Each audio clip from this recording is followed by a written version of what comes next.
This week on WDD's HotSpot.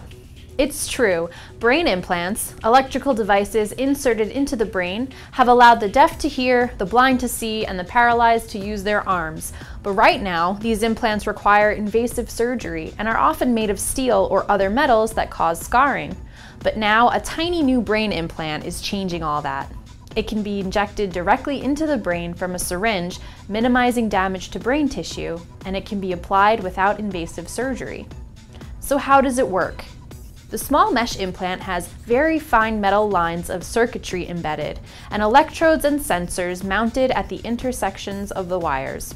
By curling the flexible implant, researchers were able to fit a 1.5 centimeter wide square of mesh into a syringe. Once in the brain, the mesh unfolds to about 80% of its original shape without loss of function. The external wires of the mesh can then be plugged to a computer to monitor and stimulate individual neurons. This revolutionary new brain implant would also give healthy people abilities that extend beyond our biological limits. For example, having a brain implant to remember facts would greatly enhance our abilities to take tests and perform everyday work. It is even believed we'll be able to access the internet with our minds using DNA nanobots in just 15 years. That's scary as hell. British jeweler Gemporia has designed a concept ring meant to keep spouses faithful, coined the Fidelity engagement ring, and uses Bluetooth technology to track your partner. Who needs trust when you've got the ring on, right?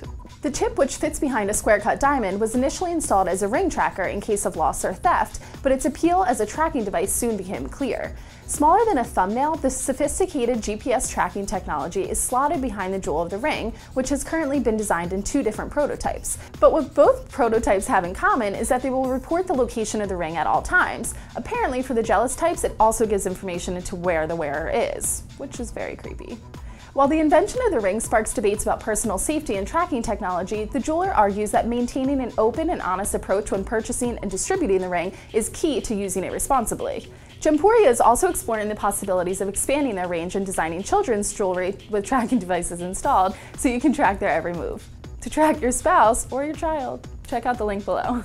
Come with me and you'll see a multi-directional elevator. Nailed it. Move over, Willy Wonka. ThyssenKrupp, the company behind the elevators for the One World Trade Center Observatory in New York, recently unveiled its plans for its elevators in 2016. The elevators won't need ropes. Currently, elevators require heavy steel ropes to move up and down that weigh as much as 20 metric tons. But Thyssen's upcoming multi-elevator system will use magnetic levitation. It's the same technology used in trains. Magnets suspend a train above the rails so it can move quickly and without friction. The elevators will travel in any direction. Through magnetic levitation and conjoined elevator shafts, the elevators will have cars that can move sideways and diagonally. This will allow the elevators to move like cars on a highway, switching lanes to pass an elevator above or below it. The elevators will dock with each other. If a traditional elevator breaks, you end up trapped until a technician or Prince Charming comes to rescue you through the roof panel.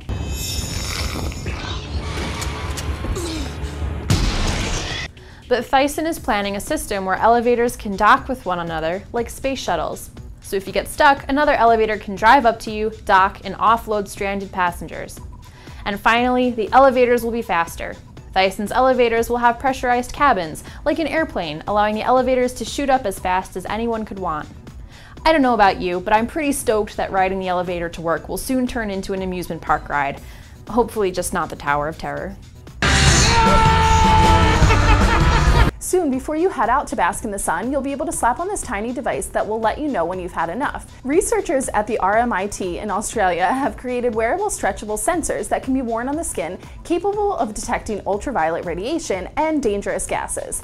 The team can take an ordinary material such as zinc oxide, a key ingredient in sunscreen, and turn it into an unbreakable electric sensor patch, less than a millimeter or so thick. To make the sensor stretchy and mobile, the scientists transferred the zinc oxide onto a silicon rubber substrate, a material often used in contact lenses. Up close, the zinc oxide layers are teeny tiny, so they can slide around and allow the sensor to flex.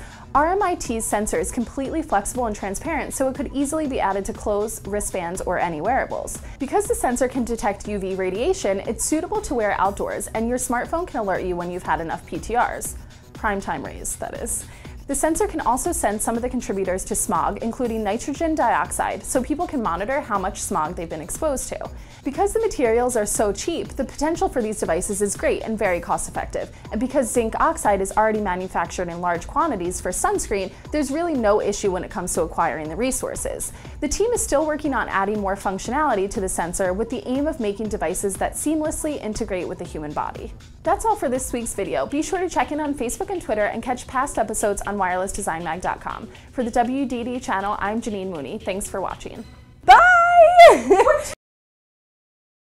Why am I laughing? No, delete.